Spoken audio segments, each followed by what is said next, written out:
Fala família, bem-vindos ao canal Brasil em Foco e essa notícia vem diretamente com Gustavo Gayer. Na íntegra, a fala do Flávio Bolsonaro nos Estados Unidos defendendo o Brasil.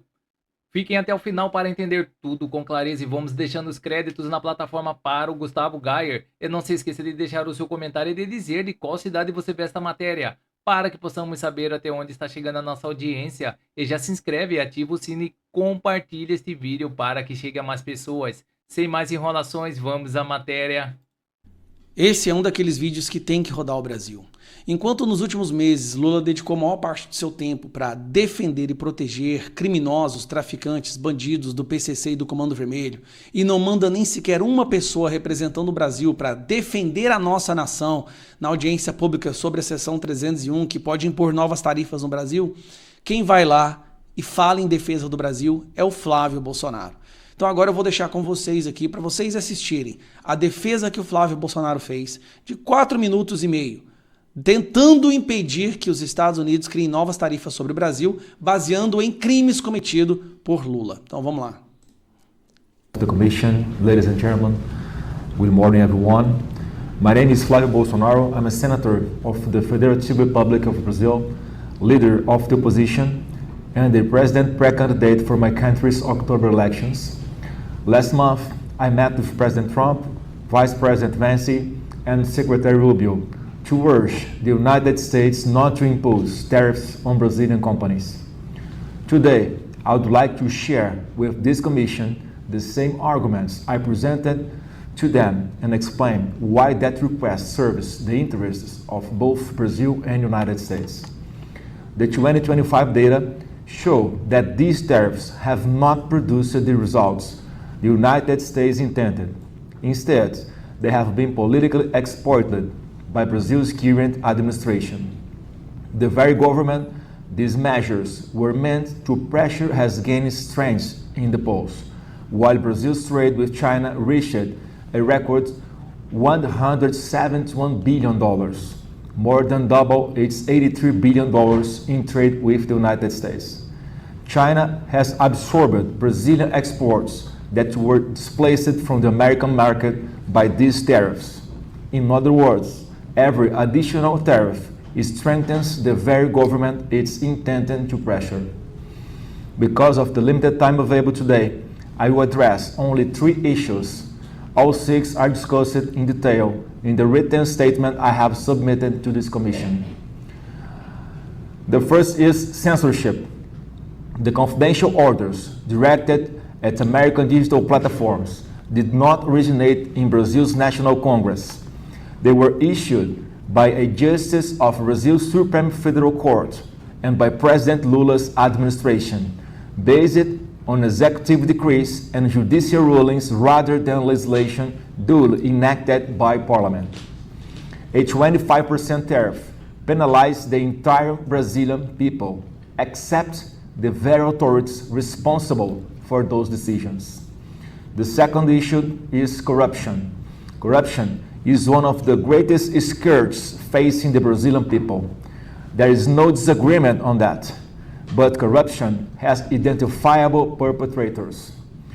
The 4 largest corruption scandals in Brazil's recent history, the Mensalão scheme, the case uncovered by Operation Car Watch, the fraud involving Brazilian's National Social Security Institute, INSS, in which President Lula's own son is among those under investigation, and the Banco Master case, all occurred under government led by the Workers' Party, the political party currently in power.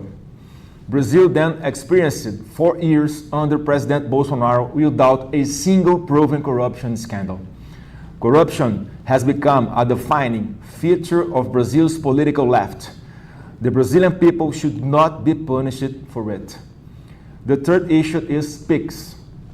PIX, Brazil's instant payment system, was created during the Bolsonaro administration. PIX is not a problem to be fixed, it's a solution. It expanded financial inclusion by bringing millions of Brazilians, especially the poorest, into the formal economy. That progress also directly benefits American companies, as the volume of transactions proceeded through payment cards issued by US brands continued to grow alongside the widespread adoption of Pix, since those companies provide services that complement, rather than compete with, Brazil's instant payment system. Brazil will hold presidential elections in October. Within just 90 days, the country's political landscape could look entirely different. Imposing a tariff now that would be difficult to reverse rewards those responsible of the actions in question, while punishing those who have borne their consequences would be the worst possible moment to act. I respectfully ask this committee, do not impose tariffs on Brazil. Preserve the success of PIX. Cancel this action and let us negotiate. God bless you, God bless Brazil. Thank you very much. Aí sim falou como um verdadeiro presidente que sai em defesa da sua nação, ao contrário do Lula, que está tentando cavar essa tarifa para usar de maneira eleitoreira nos próximos 90 dias. E vamos para mais informações no site Conexão Política. A população em situação de rua vai de 198 mil para 392 mil em 3 anos e meio de governo Lula. Dados oficiais obtidos pelo Conexão Política mostram que o número de brasileiros nas ruas dobrou desde o início da gestão petista. O número de pessoas em situação de rua registradas no Cadastro Único para Programas Sociais, o CAD Único, passou de 198 mil em dezembro de 22 para 392 mil em junho de 26, alta de 97%, equivalente a 193 mil novos cadastros. Os dados foram levantados pelo jornal Gazeta do Povo e confirmados pelo Conexão Política. É o maior volume já registrado na série histórica. Desde janeiro de 23, primeiro mês do terceiro mandato de Lula, o CAD Único passou a incorporar uma média de 4 mil novos moradores de ruas por mês, mais que o dobro da média de 2 mil registros mensais observada em 2019 e 22. O Ministério do Desenvolvimento e Assistência Social, Família e Combate à Fome atribuiu o crescimento à fragilização de veículos familiares, casos de violência e abuso, desemprego, crise econômicas e eventos climáticos extremos, acrescentando que o CAD Único também ficou mais eficiente. A tese de que parte da alta decorreria de cadastros representados durante a pandemia é enfraquecida pelo comportamento dos próprios dados. Se fosse esse o caso, a tendência seria dessa desaceleração gradual nos anos seguintes. O ritmo, ao contrário, permaneceu elevado nos 3 primeiros anos do governo e voltou a se intensificar no primeiro semestre de 2026. Questionado pela Gazeta do Povo sobre quais estudos sustentariam a tese de subnotificação nos governos anteriores, o Ministério não respondeu especificamente ao ponto.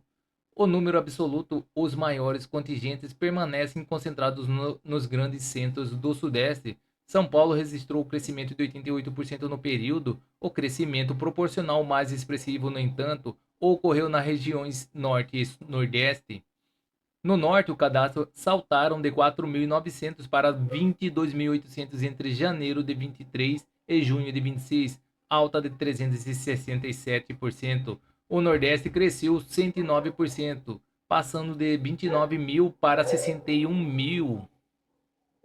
Em dezembro de 2023, quando o CAD Único registrava 262 mil pessoas em situação de rua, o governo federal lançou o Plano Nacional Ruas Visíveis com investimentos anunciado de 982 milhões de reais. Desde o lançamento, o número cresceu mais de 130 mil registros. Em julho de 2025, o governo incluiu por portaria famílias com pessoas em situação de rua entre os grupos prioritários para ingresso no Bolsa Família. A medida passou a ser questionada na Câmara dos Deputados, com o deputado Hélio Lopes citando denúncias de que organizações criminosas estariam se apropriando de cartões de programas pertencentes a moradores de ruas. O deputado Osmar Terra, ex-ministro da Cidadania, sustentou que os dados não são inventados pelo governo federal, mas produzidos diretamente pelos municípios, com os mesmos profissionais atuando em diferentes gestões federais.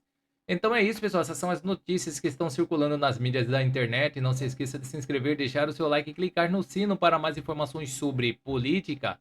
Agradeço a todos pela audiência.